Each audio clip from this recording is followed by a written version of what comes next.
This is 59 Birdhurst Rise in Croydon. In 1929, it was the home of a pretty widow, Grace Duff, and her 3 young children. Her mother, Violet Sidney, was a little way along the road, and Grace's brother, Tom, was a few minutes' walk away. They were an attractive lot, educated, quite amusing, good-looking, well-off. The last family in England, one might think, to lose 3 members of it through murder.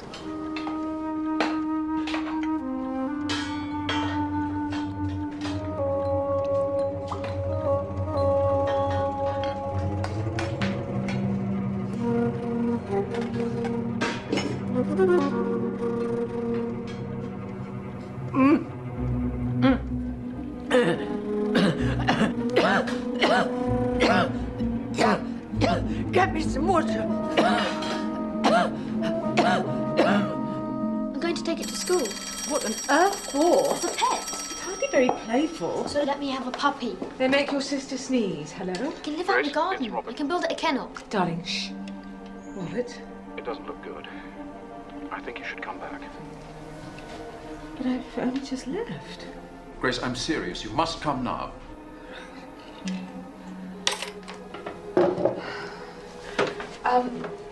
Find Amy, tell her that she must put Alistair to bed. You and Grace Mary must look after yourselves. Grandmother will be all right, won't she? The doctor's up there. Your brother's with her. Grace, thank goodness. I'm afraid she's far worse. I don't understand. Why so quickly? She must have eaten something. Or taken it. It's the only explanation. What are you trying to say?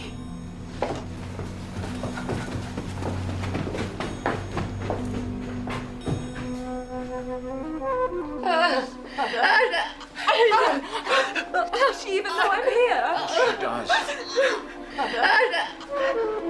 You're sure this is what you prescribed? Oh, of course he's sure. She was perfectly fine before she took it. Your mother's taken it for weeks. You said yourself she'd been picking up. Oh, no. Nothing to do, please.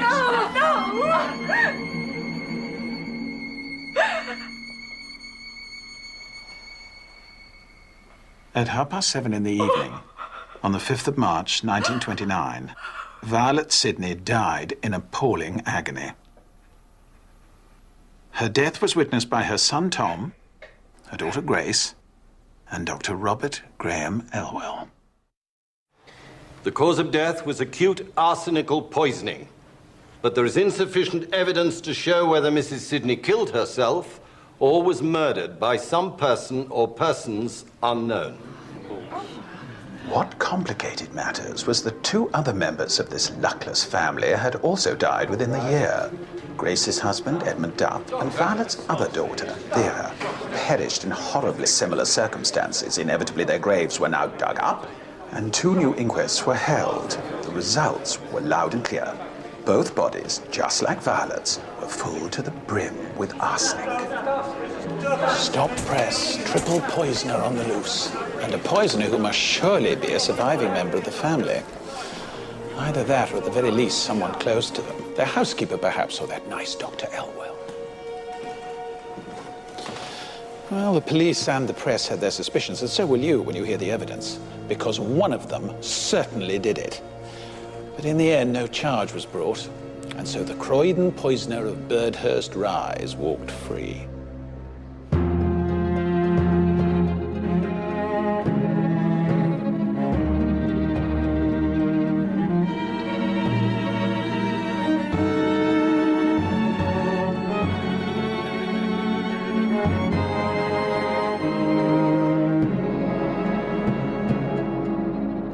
Today, one might hesitate to describe Croydon as the acme of fashion. But once, before the First War, it was the choice of many prosperous middle-class families in search of rural and yet convenient surroundings. It was a commuter's paradise.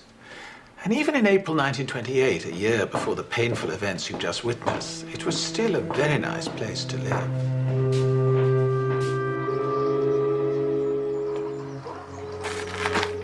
Violet Sidney was the unchallenged queen of all she surveyed. Mother, there you are. We've all been waiting. What are those crates of beer doing there? I suppose they're for him. Well, they're certainly not for me. I nearly fell over them. She wasn't always so autocratic. In her youth, she'd fallen deeply and hopelessly in love. But her parents had forbidden the match and selected Sydney as a more suitable candidate instead. Her reward was to be deserted by her husband for another woman, leaving Violet to bring up their 3 children, Grace, her only son Tom, and Vera, on her own. Any little fish can swim. Over the years, she became their absolute ruler, demanding and generally receiving unquestioning obedience. But after the pummeling life had given her, is it to be wondered at? I can't do anything at all but just love you. Tom Sidney was the odd one out in that family. After he left the army, he opted for a career in show business. Now by the crepe, now when is the funeral to be? Noel Coward was just getting started then, and the rest of them. But actually, I suspect he had his eye on the movies. Too watery and not enough sugar. If there were no lioness, he'd lie down with a lamb. So why can't I? Any little cock can crow, any little fox can run, any little crab on any little shore. Hello, little crab on a little more. Hello, old boy. Oh, no. Hello, darling. Did you catch lots of fish? The river's empty. I think your father's pulling your leg, John. Tom, don't stop on his account. No, indeed. Well, let's not pretend you'd be sorry. Well, I can take it, especially as I know it won't be for much longer. What do you mean? Only that soon they'll be in America. Oops. Have I let the cat out of the bag? Tom, what is this nonsense? We've been thinking about it, that's all. Don't be absurd. America would be good for Tom's career. My son's career is here, as is his family. Isn't that right, Tom? Darling, why are you back so early? We weren't expecting you till tomorrow. Isn't it obvious? I couldn't stay away from you for one more minute. We must be going. But you'll stay to tea? No, that was before he came back. Come on, Vera. Mother? Well, I thought they might like to spend some time together. Oh, do come along, Vera. I'm so sorry. It's not your fault. It's hard not to feel sorry for Vera. 40, unmarried, and living with Violet. She was popular, she was sporty, she was kind. But Vera was still no match for her formidable mamma. Sorry if I spoke out of turn. I told you in confidence, Edmund. Which doesn't explain why you told him at all. But you're such a close family. I can't believe that your mother didn't know. Edmund, stop it.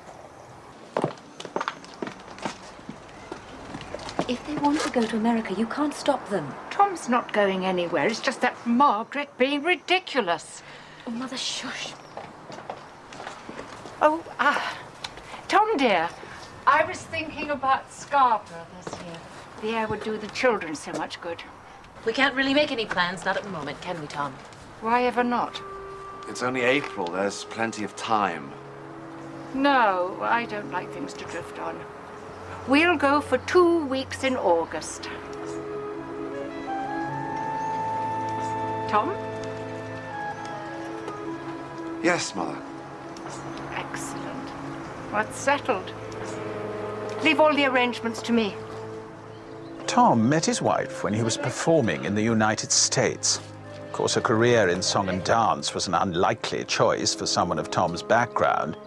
Edmund wasn't alone in despising him for it. By 1928, they had a son to educate, when professionally things weren't going well. I just mentioned it, that's all. It was privately agreed to keep it between ourselves. Only because you're scared of your mother. I'm scared of my mother.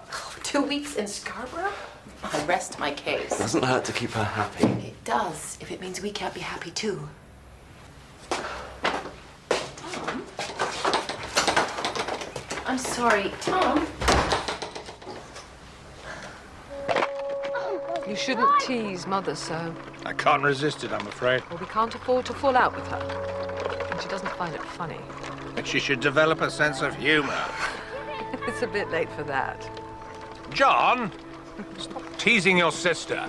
Edmund Duff first met Grace through her father, that same runaway who'd left Violet in the lurch, and so naturally there couldn't have been a worse introduction to his future mother-in-law. But he was a bluff, easygoing chap, ex-army, ex-colonial service. And by 1928, he was eking out his modest pension with a bit of clerking in the city. Actually, this was quite a precarious time for a lot of people. The aftermath of the Great War had sent the world's finances into a loop, and the Wall Street crash only 18 months away. But whether it was Edmund's fault or not, the fact remained that for the Duffs, money was in short supply, and they needed every penny that Violet might dish out. Why are you back so early? Tell you the truth, I'm feeling a bit seedy. Not up to another day with the rods. Darling, you're ice cold. Not another? Grace, it's a sure thing. 6 months investment, 200% yield minimum. It's always a sure thing, except it never is. We've been unlucky. We've nothing left to invest. I thought I might cash in the insurance policy. How can you possibly consider it after the last time? Are you all right, Mother? Everything's fine, darling. Why don't you collect Father's things? We'll go inside. Come on. We'll have that wretched tea.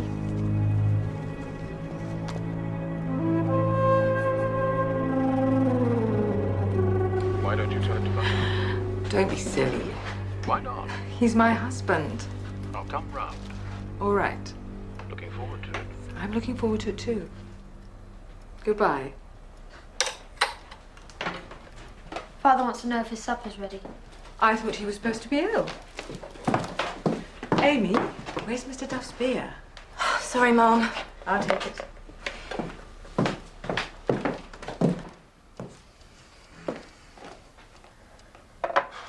If you have an appetite, you must be feeling better. Not sure that I have. Just thought eating something might help. No. Thank you. The seal's broken. I think it's all right, sir. Of course it is. We ought to get these two to bed. Come on, leave your father in peace. No, no, don't kiss me, darling. You might catch whatever it is. Good night, Father. I hope you feel better soon. Grace, I'm going to that meeting. I've telephoned the doctor. He'll be here as soon as he can.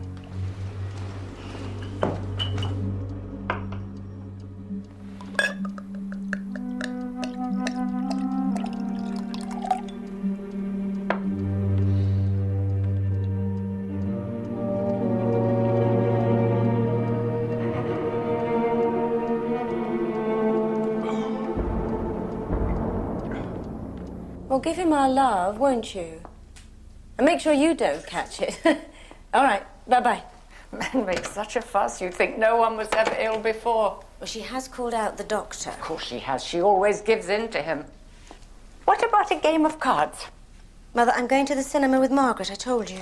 You have to go? Yes, I do. Well, come straight back. Why do I have to spend the entire evening on my own?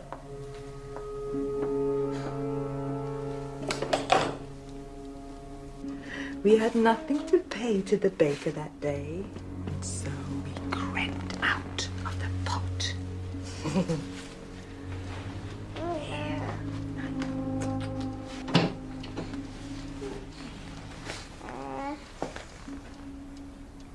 How long have you been standing there?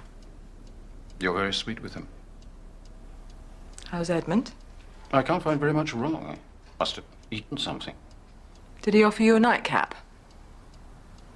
He is the limit, especially when you come all this way. I do a lot more than that, Grace. Do you want to come back? I could rustle up something to eat. Oh, I'd better not. You should stand up to her more. Shouldn't we all? That's Dr. Elwell's car. Gosh, I hope Edmund's not worse. Perhaps it's a social call. Oh, it's very late. What? I'm saying nothing. Well, I should hope not. Really, Margaret, behave yourself. Grace and Edmund are very happy. That's not what Tom says. Well, then Tom is wrong. Come on, for goodness sake.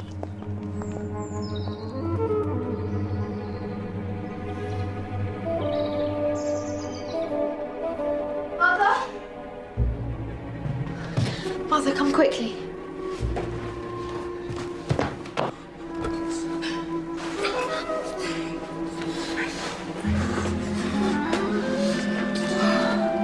I couldn't lift him. You did the right thing. We have to make him stable. What's that? Strychnine. Don't worry, I know what I'm doing.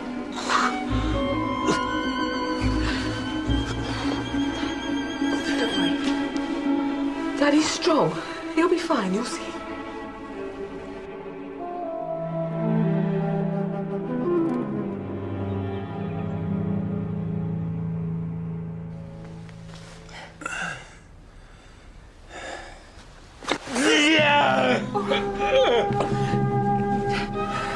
Oh, but for God's sake, do something.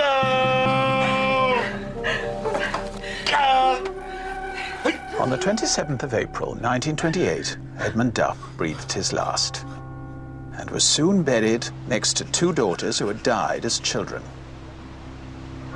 Their loss had been a source of great grief for the couple. And now this added blow of sudden, unexpected widowhood, well, it seemed to those present as if it was almost too much for Grace to bear. It's the children I feel sorry for. And to think he could have been saved if he'd only worn a hat.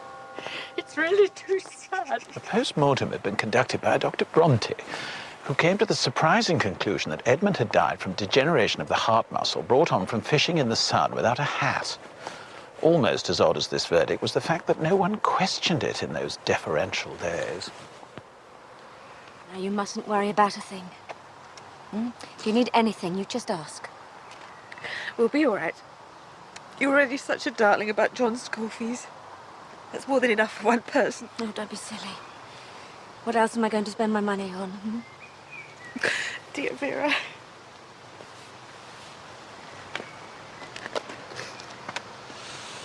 I am sorry, Grace.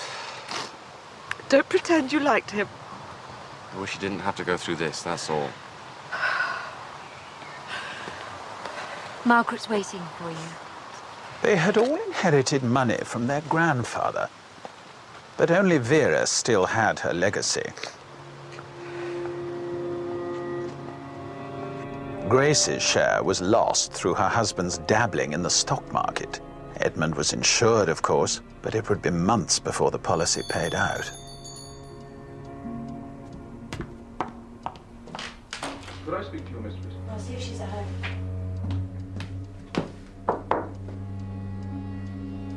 It's the Dr. Mom.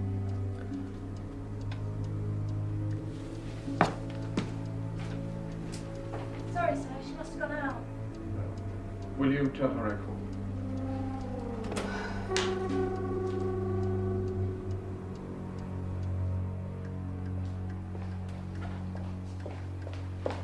I wasn't expecting you. Is Vera around? She's playing tennis with Mrs. Northbrook. Tell her I dropped by. You're out of funds. Have you any idea how much I've already given you this month? I wasn't asking you. No, you were going to ask your soft-hearted sister instead. Hasn't been easy, Mother. When I lost your father, I coped. But Daddy wasn't dead, was he? Daddy ran off with someone else. You have a way out, Grace, which is more than I had. I won't marry just to please you. Oh, you've made that quite clear. Edmund was a good man. Edmund was an oaf. Dr. Elwell, on the other hand, is a gentleman.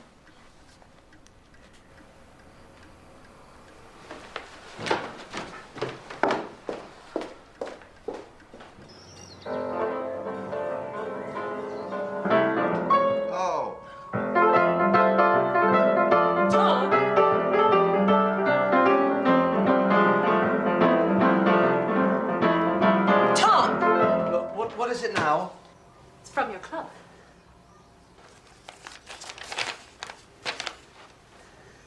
It's just a whip round. One of the club servants is leaving. You told me you'd given up your membership. It's an investment. Is it? We're supposed to be saving money. I need to get more work, and to do that, I must be seen around. Now, I promised I'd get you back to America. You promised a lot of things. Margaret Sidney came to England believing she was marrying into society and that her husband was a successful entertainer. As in many marriages, the reality proved rather different. By now, Tom had spent his grandfather's legacy, and the social world Margaret had anticipated had not materialized. She was a clever woman. She was a college graduate.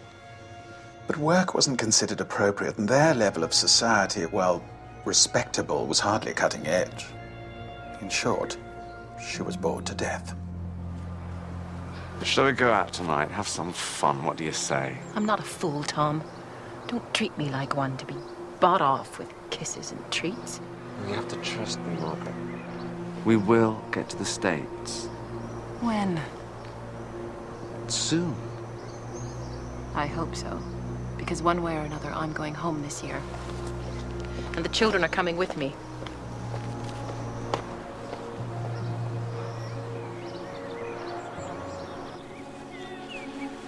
In August 1928, 4 months after Edmund's death, and with the help of his life insurance policy, Grace bought 59 Birdhurst Rise. It was a few doors down from Violet's house, and in truth, she'd begun to recover.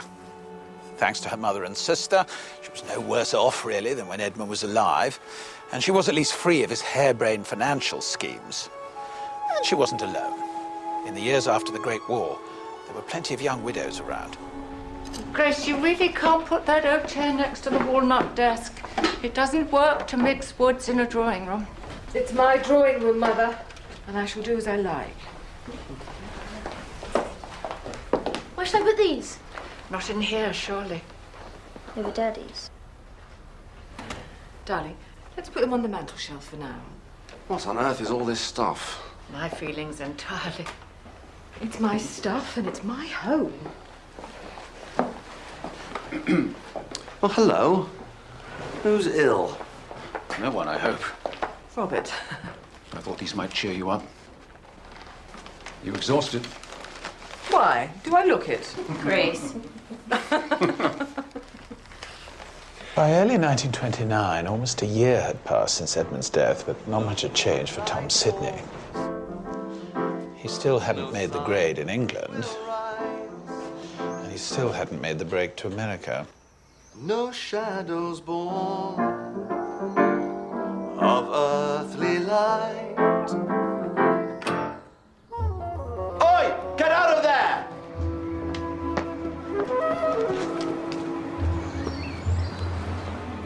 Come out of there! What do you think you're doing? I'm sorry. I needed some rope when making a swing. Well, the shed's out of bounds, you know that. I didn't touch anything. Think if Cedric got it into his head to play in there. There's all manner of dangerous things. We have to be very careful. You're right. I wasn't thinking. You know you're never to come in here, don't you? Good man.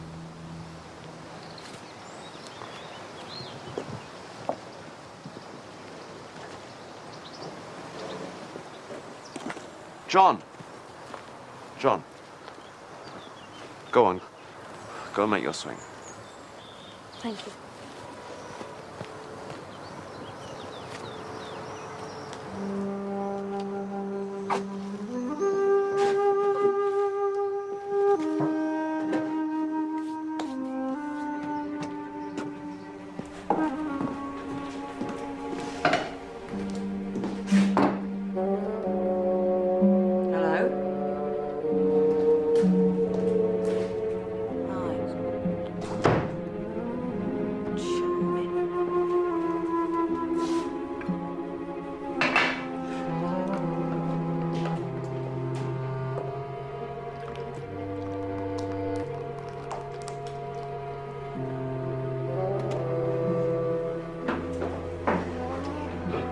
Becoming a habit. I'm sorry. The game overran and the wretched car wouldn't start. Miss Vera's soup, I suppose. Yes, Mum. Do I get a first course, or am I just to sit here and watch you? I've done you a nice egg mayonnaise. It may be egg mayonnaise, but whether it's nice or not is too early to say. I can't think why you're playing tennis when you're not well. I'm fine. You don't look fine. You look dreadful. Thank you, Mother. That makes me feel a lot better. just want you to slow down. It's not like you to be ill. Well, you know how I hate staying in. You mean you can't bear staying in with me? This is delicious. You should try some, Mother. I detest soup, as you know well enough. Mother, and yes. Nothing.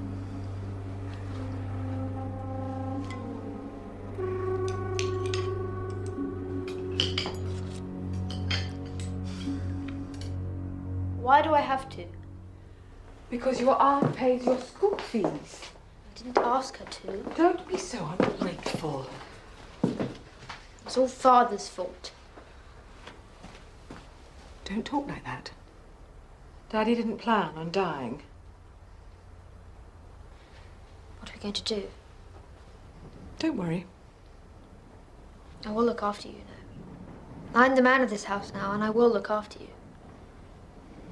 We'll be all right. I've still got 1 or 2 tricks up my sleeve.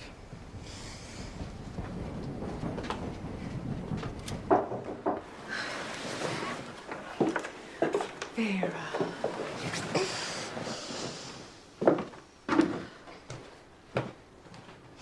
You look awful. Oh, well, I wasn't too clever yesterday, but I think I'm on the mend now.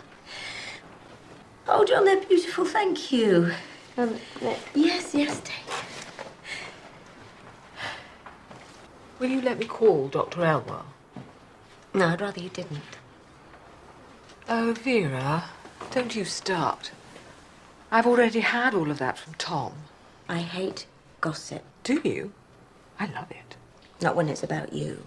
People are talking. Well, let them. You don't mean that. Does he want to marry you? I think he might. What about you? It's a solution after all. I'm fairly sure Mother would approve. But the more she pushes him towards me, the more it puts me off. Oh, that's all very well, but I think you're going to have to consider it. Lack of money is so ghastly. Makes me feel dirty just to think about it. Lack of money makes people do worse things than that. Yes, I'm afraid it does. Vera was a simple soul. A wartime physiotherapist, she had total faith in fresh air and exercise as the cure for every ailment. Oh, is it that bad? It looked as if you'd seen a ghost. Oh, no, miss. I didn't expect to see you up. Aren't you feeling better? I am a bit. I wonder what it was. Touch of influenza, I suppose.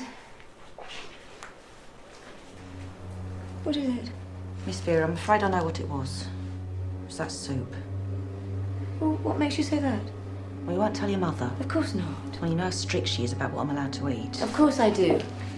Though I don't see the point of it. I mean, why shouldn't you finish up anything that's left over? Anyway, I did have a bowl of that soup. Then I gave some to the cat, and blow me, we were sick as a parrot, the pair of us. Oh, well, that's it then. Well, I can't think what went wrong. I made it the same as always. Well, it's done now. Let's just forget about it. Oh, not a word to Mother, I promise.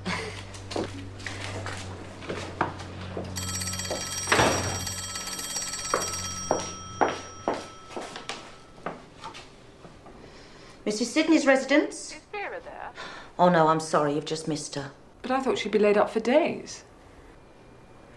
Very well, I'll pop in later, see how she is. By the way, your mother wants to know whether you could meet your aunt off the noon train tomorrow. Aunt Gwen? I didn't know she was coming. She called today and invited herself to luncheon. Couldn't Tom do it? No, Mrs. Sidney doesn't want to bother him with it.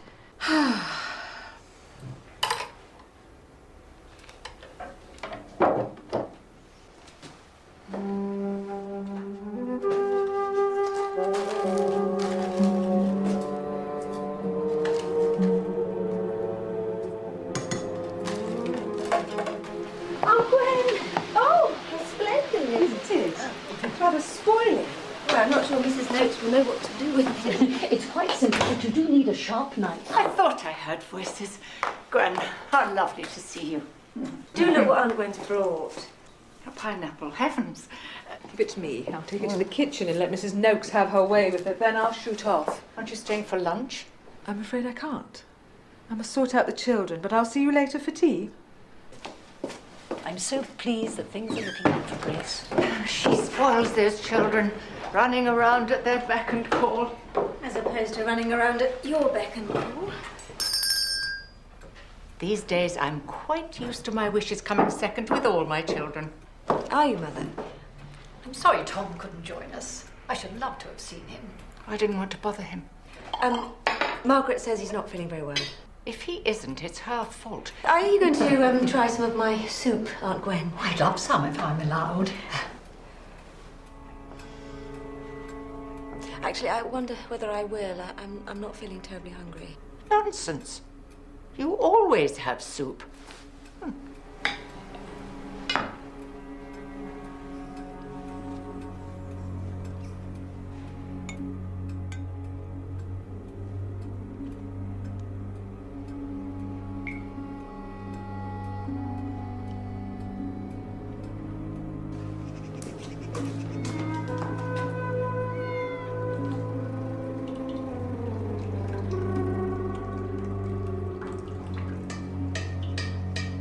Aunt Gwen was the first to feel the effects.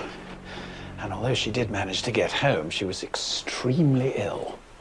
But Gwen recovered. Poor Vera was less fortunate. At last, Elwell decided he needed some help. And the eminent Dr. Charles Bolton, an expert in gastro diseases, was sent for. Try to keep still, my dear. You'll only make yourself hot.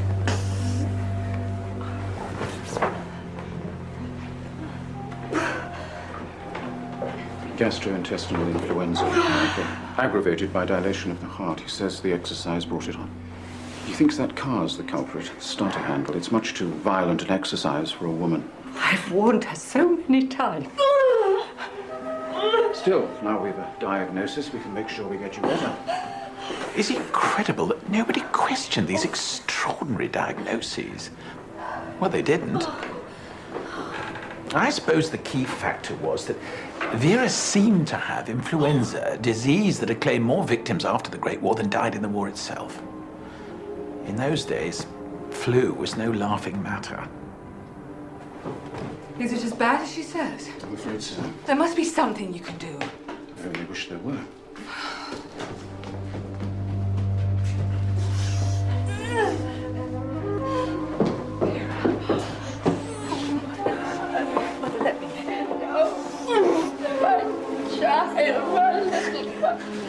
Vera, it's Grace. Please let me take your hand. What's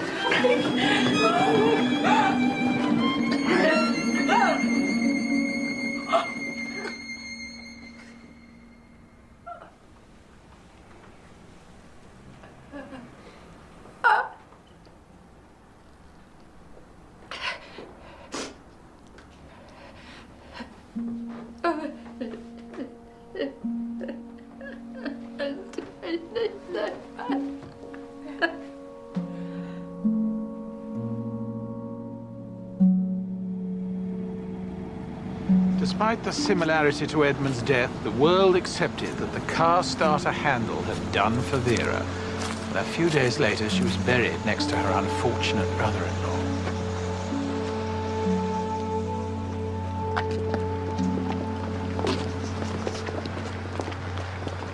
Where have you been? Meaning? You haven't been to see Mother since Vera died. What are you thinking? I've been ill. It wouldn't have helped to give her the flu.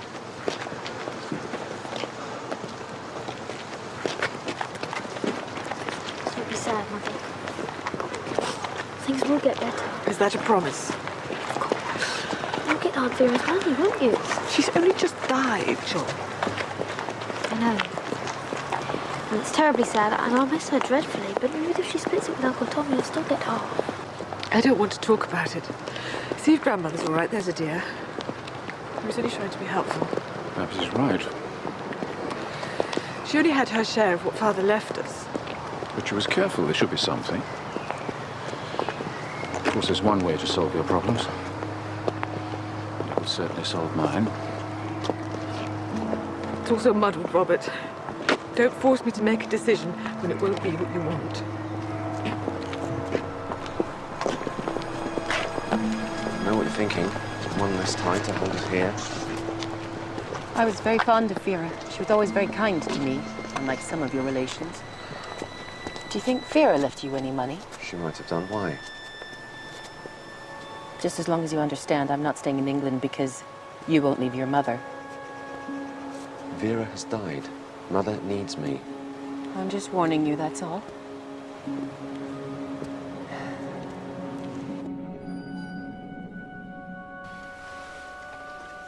Violet took Vera's death very badly. And not long after the funeral, Dr. Elwell had to prescribe her a tonic.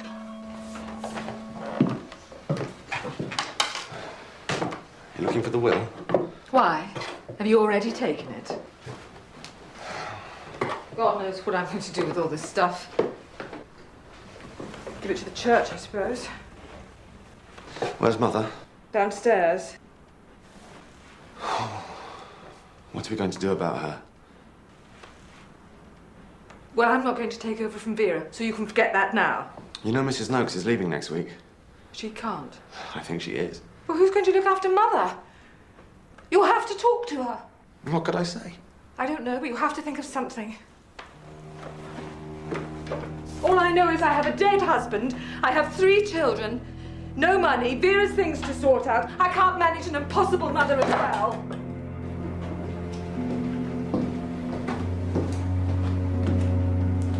She left most of it, Mr. Tom.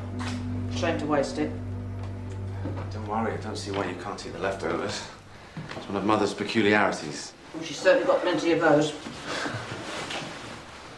Is that why you're leaving? You can't go, you know. I gave Mrs. Sidney my notice in good time. Yes, but things have changed. I'm very worried about Mother. Vera's death has hit her hard. She's very depressed. Surely you can see that. Daughter's dead. Should hardly be cheerful. The point is, we all need to be extra vigilant. And that's why I'm asking you to stay on. Well, I don't know what difference I make. She knows you. She's used to you. I'm not convinced she can survive without you. God alone knows what she might do if you go.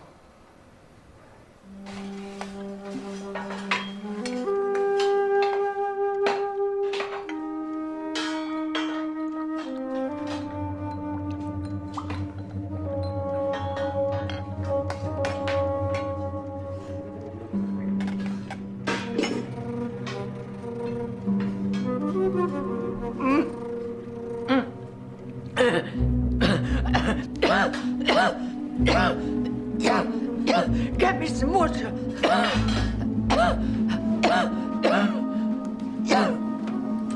What is it, Mum? It's the medicine.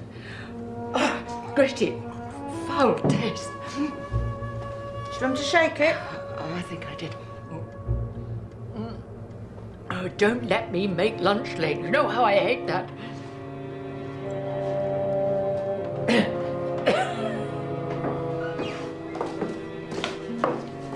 Back then. Where's Mother?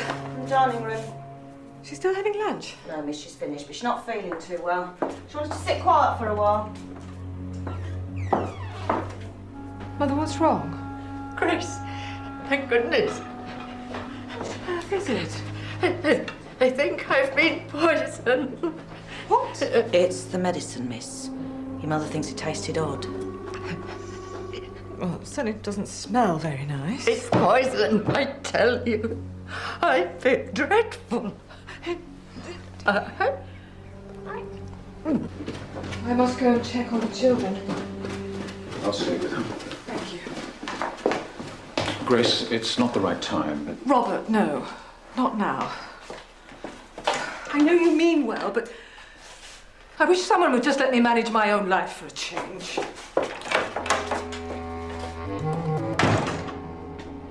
What do you mean by bitter? Do you think it's gone off? I tell you, I've been poisoned. And you prescribed this? It's a tonic. There's nothing in it to harm your mother. What did you have for lunch today? Chicken. Oh, well, there you are then. It must have been bad. Don't talk rubbish. This is... What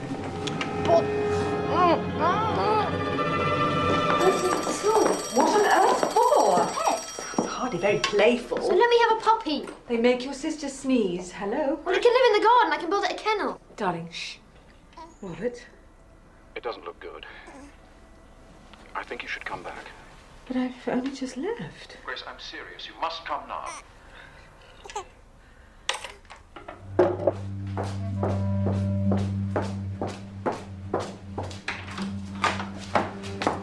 The doctor's up there. Your mother's with her too. Grace, thank goodness. I'm afraid she's far worse. I don't understand. Why so quickly? She must have eaten something. Or taken it. It's the only explanation. What are you trying to say?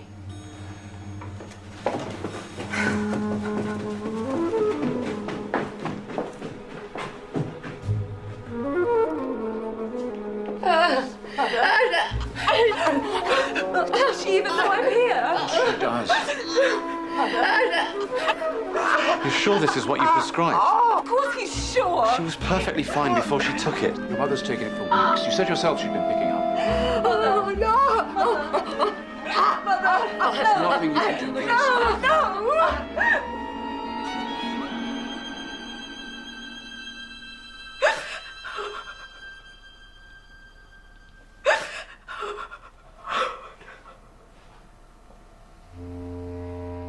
And so Violet Sidney became the third member of her family to die within the year.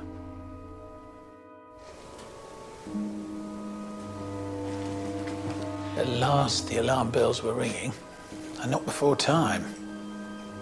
Elwell was asked to supply the authorities with the medicines he prescribed, and samples of Violet's food were taken away for analysis. Who are you calling? Aunt Gwen. No, don't. I thought I'd go up there myself. To Newcastle? Why? I think I ought to. At least somebody should. She's getting on, and I think it's too much for her to hear it over a telephone. But when can you go? I mean, I quite agree. She needs to hear it from one of us. I'll go today. A wretched family reconvene at this same cemetery.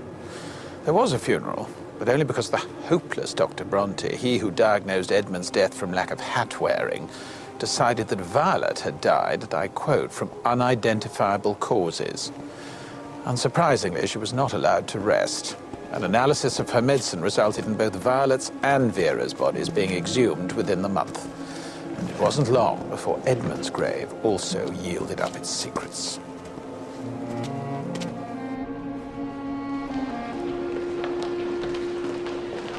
Aunt Gwen? What have I done? I'm afraid the press have taken against you.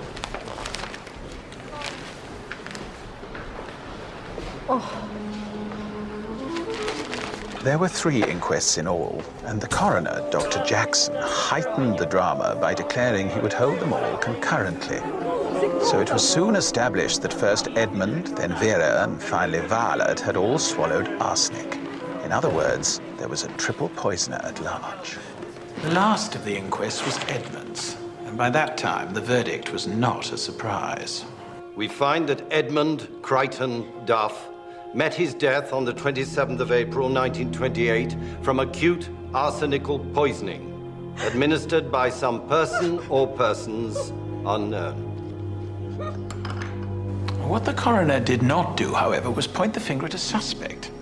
There were no arrests, there was no trial. Unless, of course, one were to count trial by public opinion.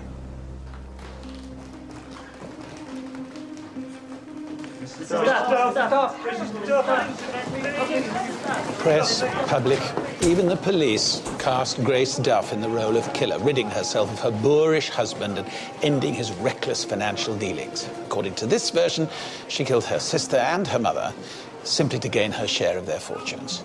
The bitter truth is that Grace would live out the rest of her days under suspicion of murder. So were they right? Was it Grace? A popular image of the cool and stylish murderers. Remember, in those days, poison was very much seen as a female weapon of choice. All 3 victims had been poisoned with arsenic, then used in household pesticides and commonly available.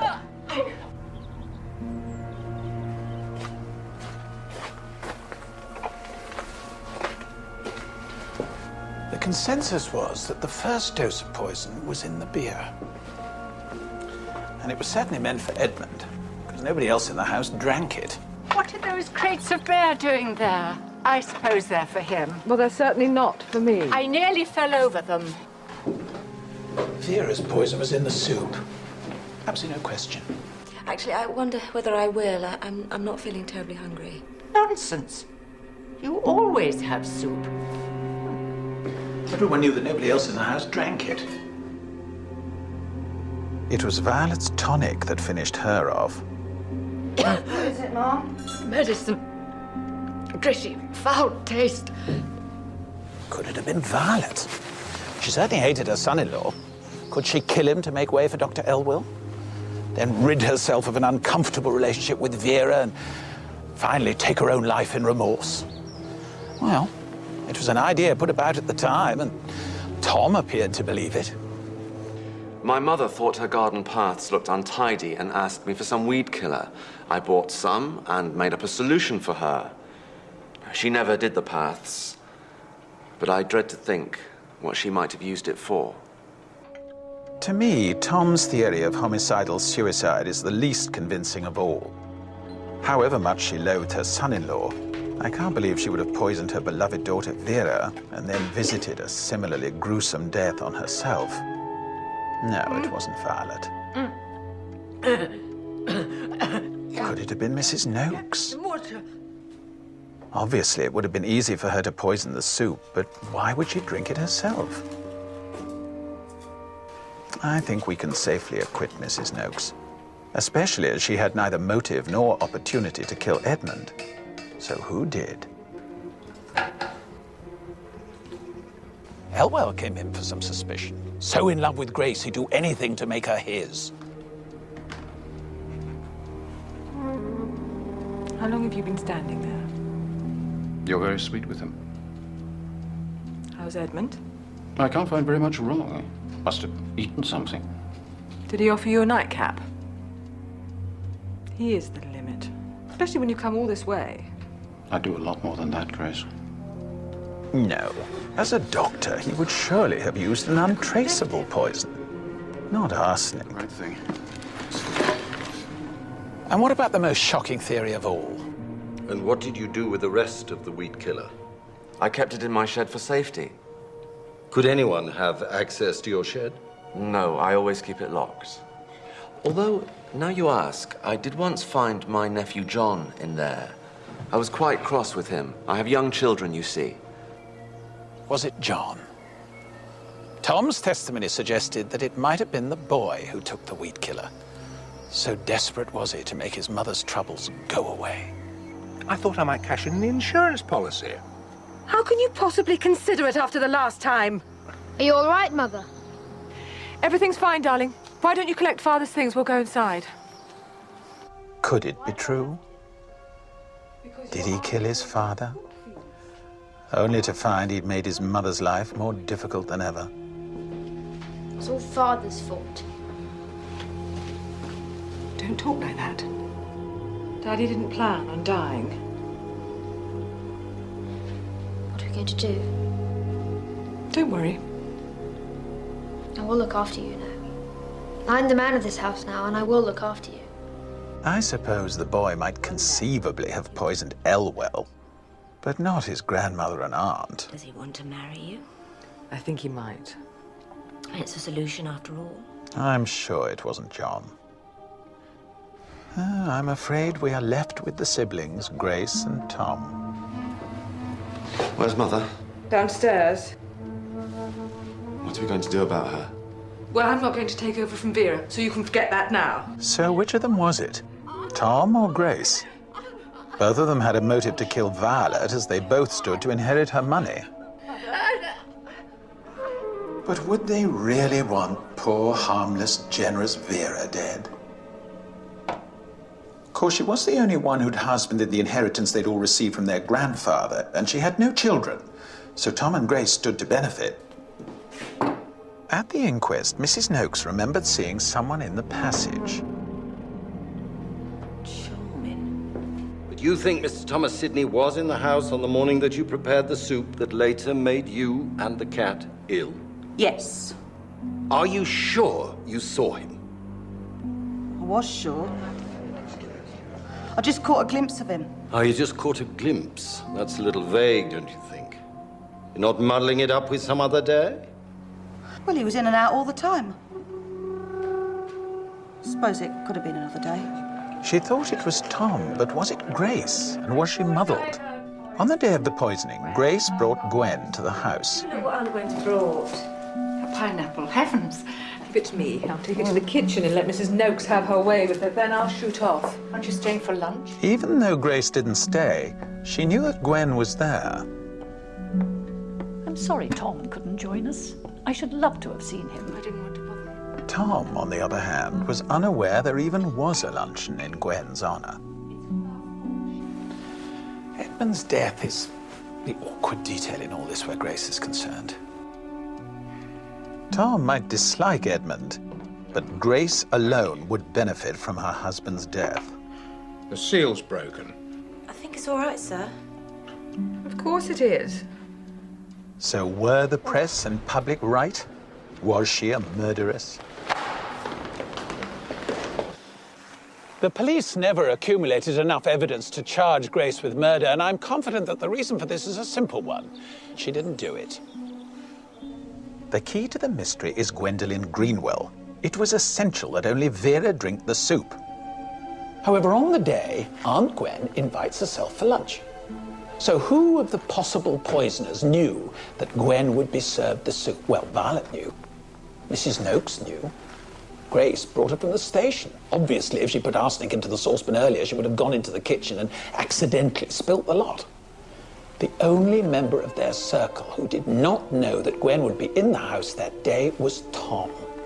No, Grace was innocent. The notion that her marriage was unhappy came from Tom. None of the servants' testimony bore it out. And she was close to Vera. And Vera loved John. But anyway, there's something else to consider. Whoever killed Violet was in a hurry. There'd already been 2 deaths, surely. To risk a third was to fly in the face of fortune, and Grace wasn't going anywhere. But someone was in a hurry. And that someone was Tom Sidney. Later, he'd pretend that he'd fled to America to escape Grace, but we know he was burning to go just as soon as he had the money to do so. Well, you have to trust me, Margaret. We will get to the States. When? Soon. I hope so. Because one way or another, I'm going home this year. And the children are coming with me. It was Tom who originally planted the idea that Violet might have committed suicide. I'm very worried about Mother. Vera's death has hit her hard. Daughter's dead. Should hardly be cheerful. The point is, we all need to be extra vigilant. I'm not convinced she can survive without you.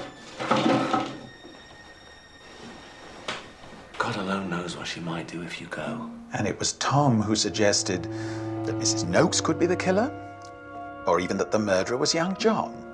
A suggestion that Grace bitterly resented. Mrs. Noakes maintained that he'd been in the house on the morning of the first attempt to kill Vera. She said she saw him in the passage, and he denied it. But later, in court, the coroner forced her to question her own memory. Nevertheless, I'm sure she was right, and he was there.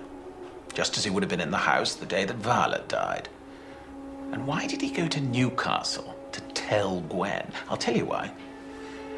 It was always part of his plan to set Grace up. And within the family, Gwen was Grace's special champion. But that was before she knew she'd narrowly escaped death by arsenic. Tom achieved his ends. The next time Gwen saw her niece, she was as cold to her as ice. Oh, Gwen. What have I done? I'm afraid the press have taken against you. Vera's death brought the first helping of cash and prevented her from taking a share of their mother's. After all, half of everything was the most he could hope for. You looking for the will? Why? Have you already taken it? He was bound to share with Grace unless he was prepared to kill all her children, and that would have brought detection. My guess is that having got away with the first two murders, he would have preferred to wait, let Violet die naturally, but his marriage was hanging in the balance. He just didn't have time. I know what you're thinking. One less tie to hold us here. I was very fond of Vera. She was always very kind to me, unlike some of your relations. Do you think Vera left you any money? She might have done. Why? Just as long as you understand, I'm not staying in England because you won't leave your mother. The temptation, having brought it off twice, must have been great. Lest we forget, the arsenic was sitting there in his garden shed. The truth is, the whole grisly campaign of death worked. With his inheritance, Tom and Margaret left for America and made a new life.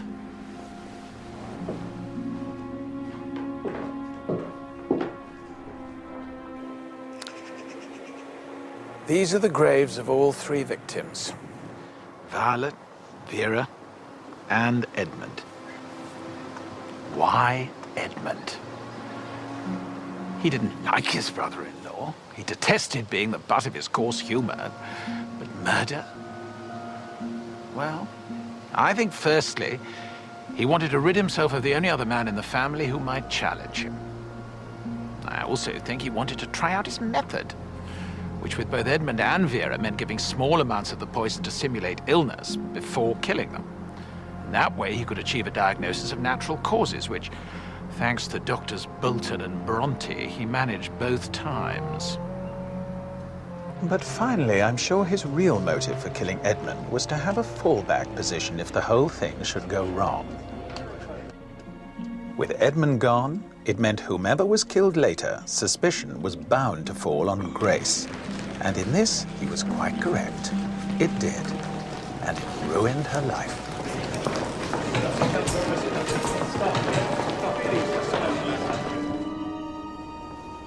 Grace is dead now. And her son, John, another target of his uncle's malice, was killed in the Second World War. Her house survives, but Violet's does not. It fell into ruin and was replaced by a spanking new block of flats. Today, the Sydneys have departed. And Birdhurst Rise is just another street in Croydon. But it is a bit chilling to think that less than a century ago, an unconvicted killer walked down it, who murdered half his family and would have placed a noose around the neck of his one surviving sister, all to help him on his way to the